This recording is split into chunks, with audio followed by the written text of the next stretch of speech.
and I've reached the part of the show where I read the latest installment of Ezekiel Kralen's perennial story, which I'm not seeing the dogs in it anywhere, but okay, fine. Feudalism, Ever Lurking in the Shadows is the title Ezekiel Kralen wrote. Email correspondence, May 5th and 6th last year. Another email to my eviction attorney, date May 5. Watson wrote, utterly bizarre. Doubt he'd be refusing it on his own. He's being directed, but no such notification for the April check, eh? I replied my bodhisattva premise, a bit more ribbing, a bit more having fun at my expense, and gifting me with even more delightful tales to compose. Cliffhangers abound. I am very pleased, no ecstatic, at how effortlessly I'm churning out these literary bon mots. Bon mots. I'm going to say bon mots because that's the way I prefer to say it, in response. And no, my April check, which I slipped under Kevin's door on the 25th, has failed to show up in my bank account as having been deposited by a blah-blah realty. But I'm sure Magdalena will peremptorily straighten out the rent payment issue with their attorney come Monday or Tuesday, hell or high water, especially in light of the malicious way Kevin had his letter delivered. Signed, Zeke K. Holmes. P.S. It was a 3-hour trial of tedium getting all my eviction fiasco chapters posted to my blog because I had to edit the title, book number, and chapter number for each and every one of those 21 chapters, then download them individually for backup to my main drive, then insert their titles and links one by one into my Brindlekin Tales table of contents. Phew, what a relief and a thrill to finally get it done. For they've been lingering in my WordPress trash folder for so many months, jonesing to be let out of the gate since day one with a click of the restore button. Addendum. I decided it's best to drop my question about the general denial and focus on my rent check debacle. I'll just attend another LARC congregation. After all, birds of a feather do flock together. Terry Pterodactyl gave me that pun, by the way.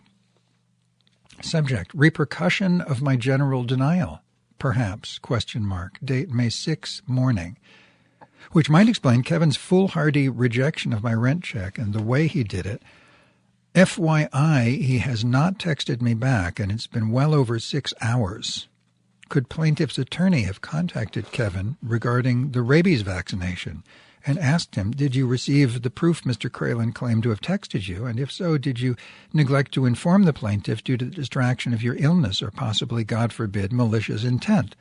Or did plaintiff's attorney drop the lawsuit, pissing off his client who informed Kevin about this unexpected turn of events because the plaintiff acted upon Kevin's sage counsel to proceed with the lawsuit and which complaints to fabricate?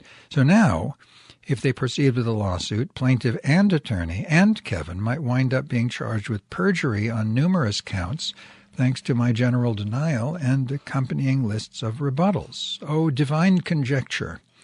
Like a sweet plump frozen dark red cherry thawing out upon my tongue on a sultry summer day. God, G-A-W-D, God, I miss those cherries. I need to hustle my ass down to Trader Joe's. The good Amazon giveth, and the good Amazon taketh away. Subject, Deke was right, boots on the ground in the Tenderloin, date May 6, afternoon, so City Hall deceived us. Again, see this article, Military-Style Drug War in Tenderloin sparks fears that more drug users could overdose. Deke was right, boots on the ground in the Tenderloin, date May 6, late afternoon. Watson wrote, reminiscent of the Cossacks riding into the shtetls and laying waste. I replied, a government is only as good as its people. So what other outcome should one expect? So many Democrats and progressives still harbor fascist attitudes in some aspects. Look at how all these self-proclaimed, quote, democratic queers have been treating me, referring to this homeless dog issue specifically, but also many other incidents throughout my life here in San Francisco. So much hostility toward the homeless and those who advocate for them as I do. Watson wrote, remember when we were kids and the post-war future looked so bright you practically had to wear shades? Little did we dream that within our lifetimes we'd become technologically space age and socially dark age. Disney-fied brainwashing, I calls it, though maybe better stated as corporatized. I replied. Medieval superstition has lumbered on into modern times like an albatross around civilization's neck. The Catholic and Muslim mucky-mucks are mostly responsible for this travesty, with capitalism a close second, which likewise arose from religion, that is, Calvinism and the Protestant work ethic, not to be confused with the comic strip character Calvin, whose stuffed tiger compatriot Hobbes instilled a rebellious spirit in the young fellow, much like his philosopher namesake did for society. Watson wrote, "Feudalism ever lurking in the shadows, always ready to rear its ugly head again." I replied, "They'll soon have moi to contend with, and with the stalwart support of Terry Pterodactyl and his army of leather-winged minions, plus my Mighty Mouse virus, from which Terry is an AI nanocloud spin-off, I will be gloriously invincible. So I'm not worried much." GRAAAK, bang. Subject. Today's meetup. Spectacular. Date, May 6th, evening. Sidebar. Listening to an album by rap artist Key Glock as I type this missive. Here's a sample of the convoluted lyrics. Chorus. A, you know I got the juice mane. I just hopped up out that Lambo Batmobile like Bruce Wayne. I just dropped 200 on my gang. That shit was pocket change. And 300 for my chain. That's a Bentley Mulsanne. Mulsanne. Maybe he meant to say Mulsanne.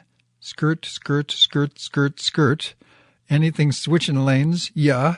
Diamonds on my neck and wrist fighting. Ma. Yeah. Diamonds on my neck and wrist fighting. Ma. Yeah. Young nigga bailing, balling. Sorry, balling. NBA. Oh, not ma. MMA, and then NBA. Okay, sorry, I'm not really in the loop as regards this art form, and I use that term loosely. He continues, "Not like I'm going to memorize this shit, but there you go, Watson. I have no idea what juice mane, pronounced juice mane, means, unless it's a variation on juice man, which the Urban Dictionary defines as an individual who's extremely jacked and attends college. He majors in juicemenology and minors in weightlifting, alcohol, and girls. He does pull-ups for days at a time without even needing water or food, just protein. He has no respect for anyone or anything and has probably dabbled with steroids. Be that as it may, this afternoon's meetup was the best one ever thus far. Deke was eager to show off his new speaker. I just want to prove to you I'm not jiving when I say what I need the money for. Check out the dials on this bitch." When he said that, I was crouched down to hug and scritch the pups, so I was a bit annoyed I'd have to disengage for a minute in order to stand up and appease their master. He showed me a 3-foot-tall speaker wrapped in a green trash bag with the top open and resting in a vertical shopping cart.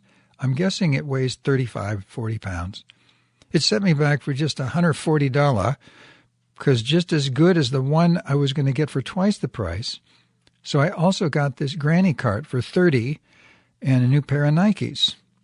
He eagerly explained, while tilting a raised foot back and forth to flaunt his black and red footwear. I imagine the Nikes were right up there with the speaker money-wise. My heart went cringe, but my vocal cords did not. "Nice sneakers," I replied with faux enthusiasm, only because I saw no good point in damping his joyful spirit. "Looks like a great system, too," I added, while placing a hand on the speaker to caress the warm black plastic that had an appealing brushed surface instead of glossy slick. Its corners were not sharp, but rounded, which I also favored. He then rattled on about the battery life and how the salesperson tried to talk him to buying another speaker for $30 more, claiming it was a better quality overall, but Deke held firm. "And see this," he continued with enthusiastic patter. "All the card slots are on top." And with that, he inserted a new music chip I just gave him per his request when he called up to my window. Somewhere mixed in our badinage was my declaration that I don't really care what he spends the money on so long as it makes him happy, and I trust him anyway. He looked great, Watson. neatly dressed in a pair of dark brown denims and a gray long-sleeve pullover covered by a white summer shirt dotted with little blue and green patterns that I didn't bother to make out what exactly they depicted. He also wore a heavy-chained gold necklace with a metallic pendant like an iron cross, though I didn't pay it any mind either, so it could have been some other symbol of like shape. Nice, short-clipped haircut, too, though I do miss that lovely golden brown hair when it's grown out down to his shoulders. It complements his hazel eyes and glints in the sodium haze of the street lamps. But the most important thing of all is this. He looks fucking healthy. I made a point of telling him he's right about what's going down in this tenderloin and that it is boots on the ground instead of a surreptitious approach, and that they are going for the small-time dealers as well, which only serves to instill a heightened degree of paranoia for all residents in that district and doesn't really attack the core of the problem. Know how he responded, Watson? They need to get the small fry first, ask who their distributor is, and move up from there, he elaborated. I didn't bother to argue the point how that's the wrong way to go. It's been tried many times before and always fails, seeing as he wouldn't understand anyway, and his heart is in the right place regarding the scourge of fentanyl. In short, I'm immeasurably proud of my Cajun devil. So I fed and sat the mutts while their master went to the public loo by Chevron to shave and wash up and I guess purchase some grub. He was back in 40 minutes. I heard him from way up the block as his boombox was blasting away, and of course so did the dogs, who immediately stood up, gazed in that direction with curly tails a-waggin, prestissimo. I stood up then to watch him approach, and I figured as soon as he gets near enough, I'll start to boogie to the rap. Alas, once he was only several doors distant, he stopped to turn off the speaker. Oh well, another time, I suppose, though I'm sure it will be soon, like days soon. To be continued.